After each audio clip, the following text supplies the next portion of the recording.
अलिबाग वडखळ मार्गावरील कार्ले खिंडीत आज पहाटे 2 एसटी बसची समोरासमोर धडक होऊन अपघात झाल्याची घटना घडली।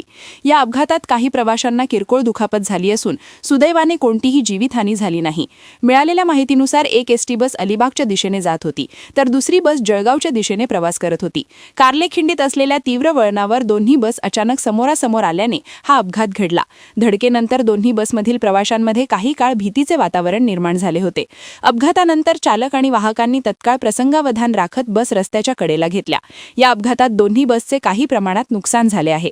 दरम्यान या घटनेमुळे अलिबाग वडखळ मार्गावरील वाहतूक काही काळासाठी विस्कळीत झाली होती, मात्र नंतर वाहने बाजूला केल्यानंतर मार्ग पुन्हा सुरळीत करण्यात आला।